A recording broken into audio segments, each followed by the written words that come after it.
জামায়াত ইসলামকে কিভাবে সাইজ করা যাবে সেই তরিকা এবার পিনাকি শিখিয়ে দিয়েছেন বিএনপিকে। কিভাবে ভবিষ্যতে জামায়াতকে কচুকাটা করা যাবে, সাইজ করা যাবে।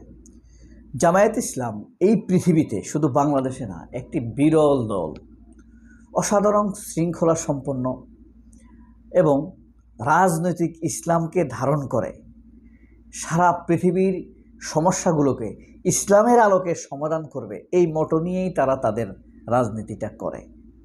তবে জন্ম থেকেই তারা সকল সরকারের কাছে পূর্ণ অত্যাচারের শিকার হয়ে আসছে। এবং আরও আশ্চর্য হলো, 47 সালে জন্মের পর তারা যতগুলো গভর্নমেন্ট পেয়েছে সবগুলো গভর্নমেন্টকেই তারা প্রথমে সহযোগিতা দিয়েই তাদের সাথে সম্পর্ক শুরু করেছে, কিন্তু সম্পর্ক শেষ হয়েছে অত্যাচার দিয়ে সবার সাথে। এবং আরও একটি ব্যাপার হলো, জামায়াত ইসলাম একটি বিরল অস্বাভাবিক দল। এই পৃথিবীতে এমন দল আসলে নাই বললেই চলে, যারা একই সাথে ইসলামিক আদর্শকে লালন করে, রাজনৈতিক ইসলামের মোটো নিয়ে এগিয়ে যায়, আবার একইভাবে তারা যেই নিজের দেশের বা চলমান সংবিধানের সাথে ম্যাচ করে তারা রাজনৈতিক ইসলামকে এগিয়ে নিতে চায়। অর্থাৎ গণতন্ত্রের সাথে ম্যাচ করা যায়, তারা এমন একটা ইসলামিক ধারাকেই এগিয়ে নিতে চায়। কিন্তু এই দলের সদস্যরা ব্যক্তি জীবনে ইসলামের মৌলিক বিষয়কে পূর্ণভাবে মানার চেষ্টা করে। এই পৃথিবীতে আপনি অনেক দল পাবেন যারা গণতন্ত্র করে, অনেক ইসলামিক দল পাবেন, ছোটোখাটো দল 1-2টি আসন পায় বা 1-2% সমর্থন আছে। কিন্তু জামায়াত ইসলাম একটি ব্যাপক বিস্তৃতির দল। আপনারা হয়তো ভাববেন জামায়াত ইসলাম মাত্র 4% ভোট পায়, কখনো 11% পায়, এটাকে কেন বলেন? জামায়াত ইসলামের সাথে ক্ষমতাসীনরা সেই 47 সাল থেকে যা করেছে সব কিছুই অ্যাডাল্টারেট, আর্টিফিশিয়াল আচরণ করেছে। যখন প্রয়োজন হয়েছে তাদের সহযোগিতা চেয়েছে, যখন প্রয়োজন পুড়িয়ে গিয়েছে তখন তাদের উপর অত্যাচার করেছে। এই কারণে আমি প্রথমেই বলেছি, যে কোনো সরকারের সাথে তাদের সম্পর্ক শুরু হয়েছে সহযোগিতার মাধ্যমে আর শেষ হয়েছে অত্যাচারের মাধ্যমে। পিনাকি ভট্টাচার্য জামায়াতকে সাইজ করার যে নতুন কৌশল বিএনপিকে শিখিয়ে দিয়েছেন সেটি নিয়ে আমরা আলোচনা করব। তার আগে আমরা একটি বিষয় নিয়ে বলে নিই, সেটি হলো পৃথিবীর সব দেশেই একটা রাজনৈতিক মুরব্বী থাকে। ভারতের শ্রী বল্লভভাই প্যাটেল ছিল, কংগ্রেস বলেন, তারপরে অথবা আপনার এই বিজেপি বলেন, সবাই তার কাছ থেকে পরামর্শ নিত, রাজনৈতিক মুরব্বী ছিল। পাকিস্তানে এখন কে আছে? তকিউদ্দিন মোহাম্মদ আকরাম। তিনি কিন্তু ইসলামিক স্কলার, মানে একজন জুরিপ্রুডেন্সের উপরে একজন দক্ষ মানুষ, ইসলামিক লোক, তাবলিগের লোক, কাওমির লোক, সমন্বিত লোক, কিন্তু জামায়াত বিরোধী, মানে ওই দেশের জামায়াত বিরোধী। আপনার ইমরান খানের তেহরিকে ইনসাফ, মুসলিম লীগ অথবা পিপিপি, বেনজিরদের, যারাই রাজনৈতিকভাবে বিপদে পড়ে এই তকিউদ্দিন আকরামের বর্তমান সময়ে পরামর্শ নেয়, রাজনৈতিক মুরব্বী। কিন্তু বাংলাদেশে কখনোই কোনো রাজনৈতিক মুরব্বী ছিল না, তারা নিজে নিজে স্বমহিমায় পণ্ডিত। আর বিএনপি এখন যা করছে, দ্বিতীয় হওয়ার জন্য লড়াই করছে। সেটা কিভাবে? আওয়ামী লীগের বয়ানটাই ফেরি করছে তারা। এটা পিনাকির কথা। যেমন আওয়ামী লীগ শিবিরকে রাজাকার বলতো, মুক্তিযুদ্ধের জন্য ক্ষমা চাইতে বলতো, কোনো অধিকার দিত না, তাদের বাঁচার কোনো অধিকার নাই, দেখলেই মারা যায়, হত্যা করা যায়। সেই জামাত ইসলাম যখন বিপ্লব ঘটায় তখন তারা যে মজলুম সেই চোখে সরিয়ে দিয়ে নানানভাবে আবার তাকে ফ্রেমিং করা হয়, তাকে হত্যার আরেকটি পথ তৈরি করা হয়, আরেকটি বীজ বপন করা হয়। যেই বিষাক্ত ছায়ার নিচে আবার তাকে কিলিংয়ের শিকার করা হবে। যেমন এখন বলা হচ্ছে গুপ্ত রাজনীতি। শেখ হাসিনার 17 বছরে করুণ দারুণ অত্যাচারের শিকার হয়েছে এই জামাত শিবির। জামাত শিবিরকে হত্যা করলে কোনো আপনাকে আনসার দিতে হয় না, মিডিয়া এই ব্যাপারে খুশি, রোকসানা আঞ্জুম নিকুলেরা এই ব্যাপারে মুখ বদন হাসি খুশি রাখে, আইনমন্ত্রীদের সাথে তখন ছবি তোলে এবং রোম্যান্টিক কবিতা ফেসবুকে আপলোড করে, কেউ তো গানও গায়।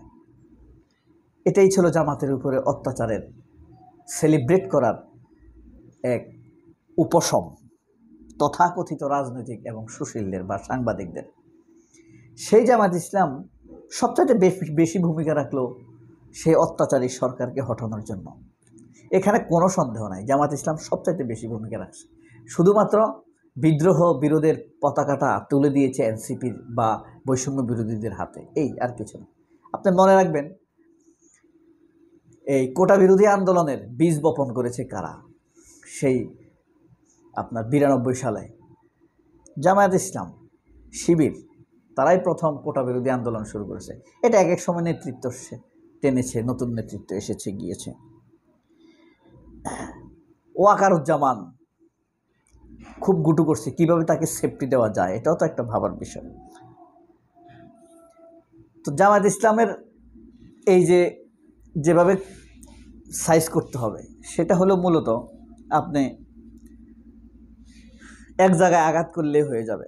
ধরেন 1947 সালে প্রতিষ্ঠা পাওয়ার পর থেকে পরেই 1950 সালে যখন ভূমি বন্দোবস্ত হয় এই দেশে, তখন এই ভূমি বন্দোবস্তের বিরোধিতা করেছিল ব্রিটিশরা। তখন ভূমি বন্দোবস্ত পাকিস্তান ভূমি বন্দোবস্ত করেছিল, তখন এই জামায়াত ইসলাম ভূমি বন্দোবস্তের বিরোধিতা করেছিল এই কথা বলে যে ভূমির মালিক আল্লাহ, এটাকে নতুন বন্দোবস্তে নেওয়া একটা হারাম কাজ, ইসলাম বিরোধী কাজ। তখন জামায়াত ইসলাম এটার বিরুদ্ধে উঠে পড়ে লেগেছিল। এই বয়ান যদি বাংলাদেশের আলেমদেরকে দেওয়া যায়, আলেম বলতে জামায়াত বিরোধী আলেম আর কি, যারা বাংলাদেশে কিন্তু যারা তথাকথিত বা মসজিদ ভিত্তিক ইমাম, তাদের 90% হইল জামায়াত ইসলাম বিরোধী। 90% জামায়াতের লোকরা কিন্তু ইমামতি একটু কম করে কম্পারেটিভলি অনেক কম। এটার কারণও আছে।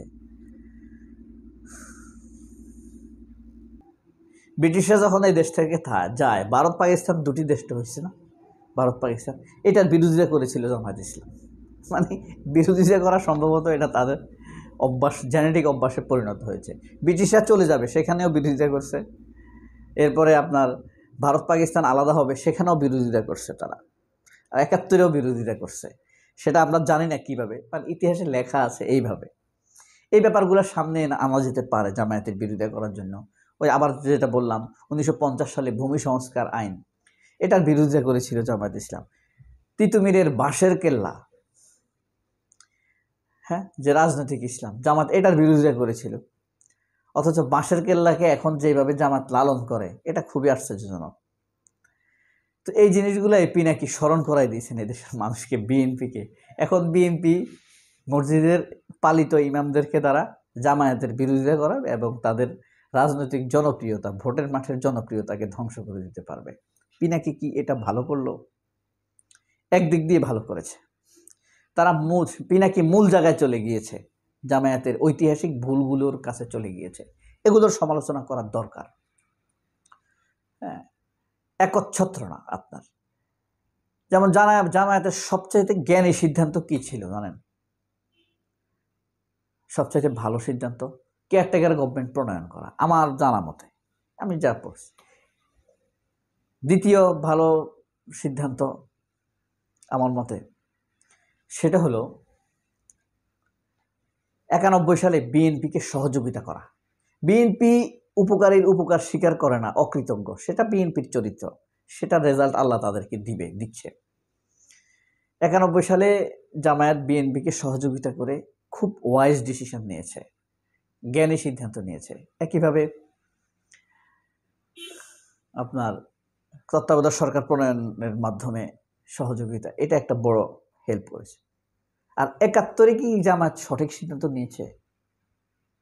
ইয়েস। আমার এখন মনে হয় যে যাই বলুক, হয়তো এটা রাজনৈতিক ভুল হতে পারে, অনেকে বলে, কিন্তু আমার কাছে মনে হয় 71-এ সঠিক সিদ্ধান্ত নিয়েছে। কেন? স্বাধীনতার পরে তো আমরা ভালো নাই, ভারত আমাদেরকে অত্যাচার করছে, ইচ্ছা মতো মারছে, যাকে পছন্দ হয় না তাকে তাদের ভূমিকে নিয়ে যাচ্ছে, সীমান্তে মানুষ মারছে, আমাদের ধন সম্পদের উপরে কুদৃষ্টি দিছে, যখন যাকে খুশি মারছে, যখন যাকে খুশি ক্ষমতার পরিবর্তন করছে, সব কিছু নিয়ন্ত্রণ করছে, পুলিশ নিয়ন্ত্রণ করছে, আর্মি নিয়ন্ত্রণ করছে ভারত। তাহলে এখন মনে হচ্ছে যে এগুলার বিরোধিতা করেছিল জামায়াত, এটা জামায়াত ইসলাম আগেই বুঝতে পারছে। যাই হোক, সবাই অনেক ভালো থাকবেন। আল্লাহ হাফেজ। আসসালামু আলাইকুম।